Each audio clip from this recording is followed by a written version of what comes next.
BRS నేతలపై MLC కవిత సంచలన వ్యాఖ్యలు చేశారు. బీఆర్ఎస్ లో ఒకరిద్దరు పెద్ద నాయకులు వెనక నుంచి తనపై విమర్శలు చేపిస్తున్నారని మండిపడ్డారు. పార్టీలో ఉన్నవారే తనపై విమర్శలు చేస్తున్నా ఎవరూ పట్టించుకోవడం లేదని ఆగ్రహం వ్యక్తం చేశారు. దీనికి కారకులు ఎవరూ తనకు తెలుసని, అవసరమైనప్పుడు అందరి భాగోతం బయటపెడతానని హెచ్చరించారు. నల్లగొండ జిల్లాకు చెందిన ఒక లిల్లీ పుట్ నాయకుడు ఆమె ఎవరిని తనపై అనుచిత వ్యాఖ్యలు చేశారని ధ్వజమెత్తారు. నల్గొండ జిల్లాలో ఆయన నిర్వాహకం వల్లనే గత ఎన్నికల్లో బీఆర్ఎస్ ఘోర ఓటమి పాలైందన్నారు. ఆయనొక్కరే కొద్ది తేడాతో గెలిచారని చెప్పారు.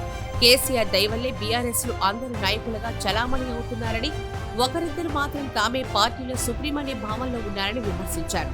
గత కొంతకాలంగా బీఆర్ఎస్ నాయకులను టార్గెట్ చేసి మాట్లాడుతున్న కవిత నేడు మీడియా సమావేశంలో పరోక్షంగా కేటీఆర్, జగదీష్ రెడ్డిలను ఉద్దేశించి మరింతగా రెచ్చిపోయారు. నల్గొండ జిల్లాలో బీఆర్ఎస్ పార్టీని నాశనం చేశాడని కవిత ఆరోపించారు. చావు తప్పి కన్ను లొట్టబోయినట్టు ఏదో గెలిచాడు. జిల్లాలో అన్ని సీట్లు ఓడిపోవడానికి కారణం ఆయనే అని కవిత అన్నారు. నా గురించి ఇంకోసారి మాట్లాడితే తీవ్ర పరిణామాలు ఉంటాయని కవిత హెచ్చరించారు. ఇవాళ నల్గొండ జిల్లాలో ఒక సీటు కూడా రాలే. ఆయన సీటు సావు తప్పి కన్ను లొట్టబోయిన చందంగా చివరి నిమిషంలో అనుకోకుండా గెలిచినటువంటి సీటు. ఎన్నడూ ప్రజా ఉద్యమాలు చేయలే. కేసీఆర్ గారు లేకపోతే మరి నువ్వెవరు? అది కూడా ఆలోచించుకోవాలి కదా. కేసీఆర్ గారు లేకపోతే బీఆర్ఎస్ పార్టీలో ఉన్న ఏ నాయకుడైనా ఎవరు?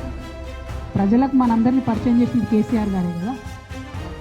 మనలో మనం కన్ఫ్యూజన్ ఉన్నప్పుడు ఇష్టం వచ్చినట్టు మాట్లాడుకోవచ్చా? ఈ లిల్లీపుట్ నాయకుడు మాట్లాడంగానే ఇంకో చిన్న పిల్లగాడు నిన్నగాక మొన్న మా పార్టీలోకి వచ్చిన వాళ్ళు కూడా ఎటుపడతట్టు మాట్లాడు. అసలు ఎవరు మీరు? మీకు తెలంగాణ ఉద్యమంతో సంబంధం ఏంది?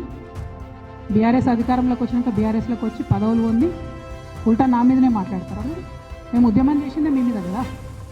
చిన్న పిల్లగానిలా ఉండు బాబు. నువ్వు పెద్దవాళ్ళ విషయాల్లో తలదూర్చకు, తెలియని విషయాల్లో అసలే తలదూర్చకు. బీఆర్ఎస్ లో ఒక ముఖ్య నాయకుడు మా జాగృతిలో కొందరు కోవతులను పెట్టి ఇక్కడి సమాచారం అంతా తెలుసుకునే ప్రయత్నం చేస్తున్నాడు.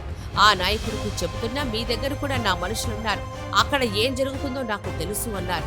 ఆ ముఖ్య నాయకుడి ఆదేశాలతోనే నాపై జరుగుతున్న దాడులపై బీఆర్ఎస్ పార్టీ నేతలు స్పందించడం లేదని స్పష్టమైన సమాచారం ఉందని కవిత పేర్కొన్నారు.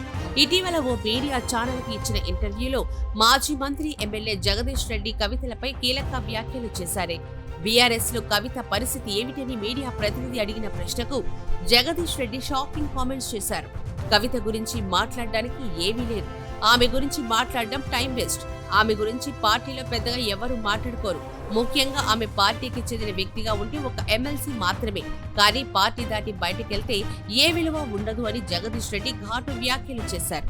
తాజాగా కవిత చేసిన వ్యాఖ్యలు ఆయన గురించే అని నెట్టింట చర్చ జరుగుతోంది.